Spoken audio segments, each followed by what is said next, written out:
PM Modi से जो टकराया वो खत्म हो गया, चाहे वो ट्रूडो हो, मोहम्मद मोइजू हो या खुद हमारी निकम्मी और नाजायज औलाद पाकिस्तान। ऐसे में अब हमारा पोता बांग्लादेश कैसे बच सकता था। हिंदुस्तान के दुश्मनों से पीएम मोदी नहीं झेले जा रहे थे कि अब ट्रंप ने भी नए जख्म देने शुरू कर दिए हैं। ट्रंप ने तो पीएम मोदी से भी 4 कदम आगे निकलकर बैटिंग करनी शुरू कर दी है। डोनाल्ड ट्रंप ने पाकिस्तान और बांग्लादेश पर फाइनेंशियल स्ट्राइक शुरू कर दी है। ट्रंप ने पाकिस्तान और बांग्लादेश को दी जाने वाली फाइनेंशियल एड पर रोक लगा दी है, जिसकी वजह से इनके कई प्रोजेक्ट्स रुक जाएंगे। मतलब एक पैर मोदी जी ने तोड़ा, दूसरा ट्रंप ने तोड़ दिया है। अब ये दोनों लंगड़े इधर से उधर झूलते रहेंगे। आपको क्या लगा, ये लोग इस फाइनेंशियल एड को डेवलपमेंटल प्रोजेक्ट्स में यूज करते होंगे? ऐसा होता तो ट्रंप ये क्यों कहते कि भाई साहब, अब अमेरिका ये फाइनेंशियल एड देने से पहले इसको रिव्यू करेगा। लेकिन ऑन पेपर देखें तो ये कंगले इन फंड्स को अपनी हिस्टोरिकल बिल्डिंग्स, आर्कियोलॉजिकल साइट्स और म्यूजियम्स को मेंटेन करने के साथ साथ अपने एनर्जी सेक्टर को इंप्रूव करने के लिए यूज करते हैं। इसके अलावा इनके health, agriculture, food security, education और क्लाइमेट चेंज से रिलेटेड प्रोजेक्ट्स भी हैं जो रुक जाएंगे। अब बिल्कुल आपको भी मेरी तरह हंसी आई होगी, क्योंकि जब ये वर्ड्स पाकिस्तान से रिलेट किए जाते तो हंसी तो अपने आप में बनती ही है। इसका मतलब स्कूल बंद, हॉस्पिटल बंद, खाना पीना बंद और क्लाइमेट चेंज की तो पाकिस्तान के साथ क्या ही बात करें। यूएस अभी तक पाकिस्तान को 232 बिलियन और बांग्लादेश को 401 बिलियन डॉलर्स की फाइनेंशियल एड प्रोवाइड करा चुका है। अब ट्रंप के इस फैसले से हिंदुस्तान भी प्रभावित होगा, क्योंकि इसमें इजराइल और इजिप्ट को छोड़कर सभी फॉरेन एड्स पर रोक लगाने की बात कही गई थी।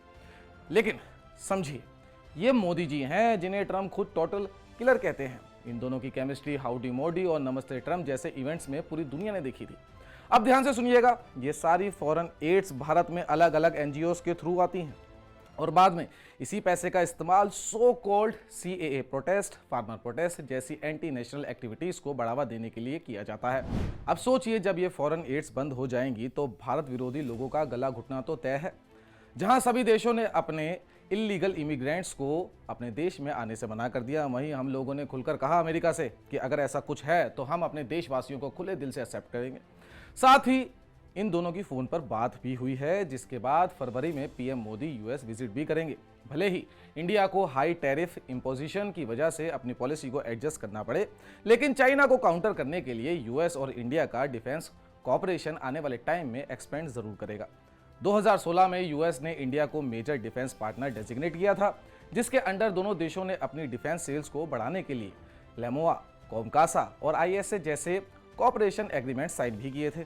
इससे यूएस भारत को डिफेंस इक्विपमेंट एक्सपोर्ट कर सकेगा, जिससे हमारी मिलिट्री मॉडर्नाइज तो होगी ही, लेकिन साथ ही यूएस में भी हजारों नौकरियां हम हिंदुस्तानी पैदा करेंगे।